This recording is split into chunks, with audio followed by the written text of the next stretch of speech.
Ruslan, let me ask you, because you're like our local expert on Christianity here. In studio expert. Is there a difference between being a porn star, a stripper, an OnlyFans girl? Like, in the eyes of the Lord, how, you know... I saw some stat that 50% of Christians watch porn. Something like that. Some crazy stat. I can pull it up. Yeah.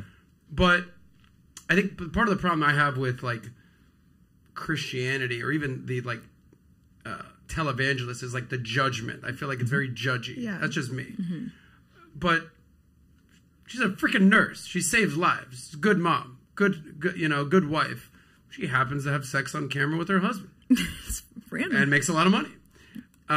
Give me the good, bad, and ugly of what you're hearing. Because it's not all good, it's not all bad, and it's not all ugly. Well, first of all, you guys found the most conservative OnlyFans model. Yeah, I was going to say. She's like, yeah, I would tell 18, 19-year-olds not to do it. Like, oh, you didn't say that, but Yeah.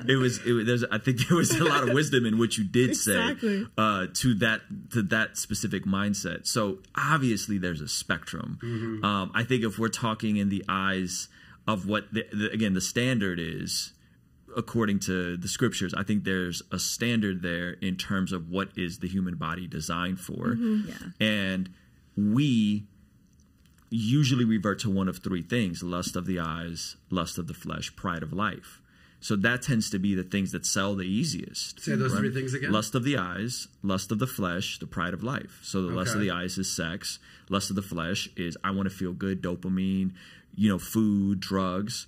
And pride of life, I want to feel like I'm the man, right? So those types of whatever content that reinforces one of those three things is usually going to be the stuff that pops off. And so, I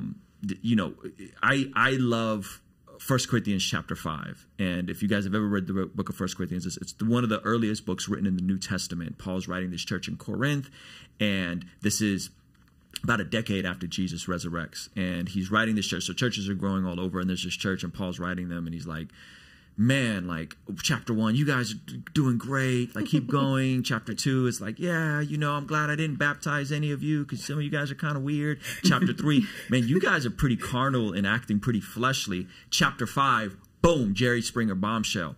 You guys are doing something that not even the pagans do. Yeah. A dude in the church has his father's wife, and you're okay with it, and you're celebrating it. Okay, so anyone that's like, America's going to hell, chapter 5 of 1 Corinthians, that's the homework, right? Gnarly stuff. So this dude is either smashing his stepmom or smashing his bio mom, and the church in Corinth knows about it. And not only do they know about it, he must have been of some stature or celebrity. They were okay with it. He was still celebrated. And Paul goes on to tell him, and he says, listen, I told you in my previous book not to associate with people that were sexually immoral. I wasn't talking about people who aren't Christians. I wasn't talking about people in the world. I was talking about people in the church, right? Expel the wicked from among you, hand them over to Satan so that God would deal, so that hopefully he comes back. He says, the world, God's going to deal with the world. You don't worry about judging the world. You judge those inside the church. The issue with Christianity, and I'm not sure how much you would agree with this, is we've done the opposite. Yeah. We've held the non-Christians to the standards of Scripture, and then when pastors, when leaders, when people in the church misbehave, abuse, act immorally, cheat, lie, lust of the eyes, lust of the flesh, pride of life, want to be celebrities for Jesus, then we look the other way and we don't judge them. So we have it backwards in a lot of ways. And so the standard is the standard. However, if someone's not wanting to live that standard, if somebody's not a follower of Jesus, what business is it of mine to judge them? Now, if they ask me, I'm going to proclaim the gospel. I'm going to tell them, hey, man, like, God created us to be image bearers of God. That is good news. Sin enters the picture. We screw it up. It doesn't take a rocket scientist to look out in the world and say, there's some evil stuff. I got some issues with me. And according to Jesus' standard, you look at a woman lustfully, you've committed adultery. You hate your brother, you've committed murder. You'll give an account for every unwholesome word that's came out of your mouth. The bar is set so high that it's not about behavior modification. It's not about do, and keep these rules. It's about whether me, you, any of us, we don't rise up to the standard. God is too holy and too good.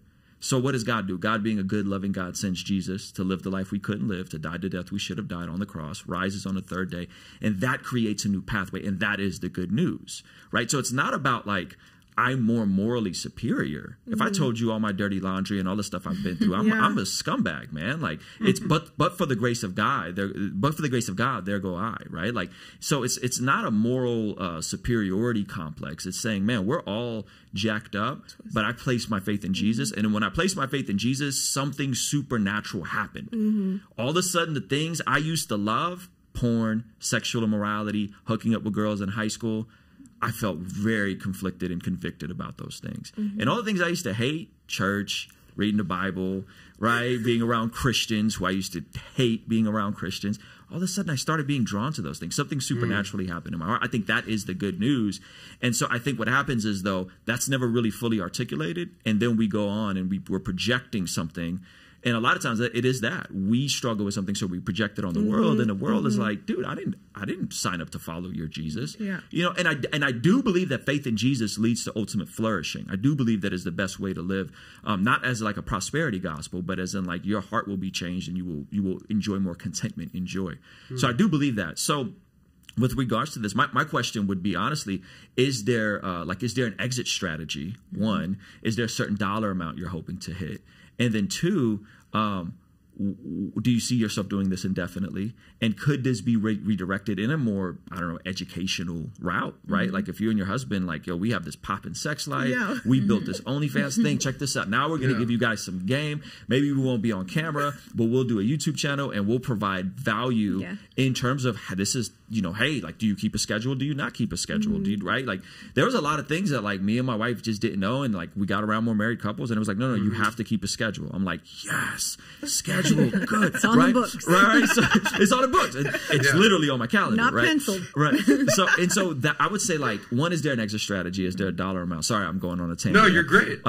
Is there like an exit strategy? It's like, man, 5 million, or is there some point where like, okay, I'm just when I'm 50, when I'm a grandma, because your kids are gonna have kids within the next decade or so, right? And then 3, like, could this be redirected in a way where maybe you're not on camera, you know? But it is still providing, I guess, some form of value in terms of an educational component.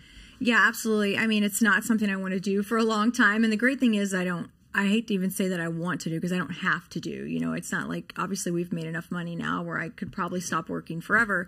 But I definitely like building, you know, another business and moving into that avenue. These are all in preparation. There's a lot of things that I have in the works and pipeline that are preparing me for becoming something. I like to take like I think about like my core, what value that I have outside of just great videos. You know, the things about me that I think can be of value to people, not just in this industry, but in general. I mean, I have come with a lot of experience in a lot of different areas of life. And, you know, I'm also a veteran too. I've dealt with that. I went through a lot of stuff when I was in the military as well. And I have a lot of childhood trauma, a lot of stuff. And so I think there's more to my story that, of course, the media will never, absolutely, you know what I mean? That I know could be of a huge benefit that has led me to where I am today. So to answer that question, yes, there's an exit strategy. That is the goal. It's not something I intend to do forever. So if you like that clip, click right here to watch another. Or if you want to watch the entire Soscast, click right here.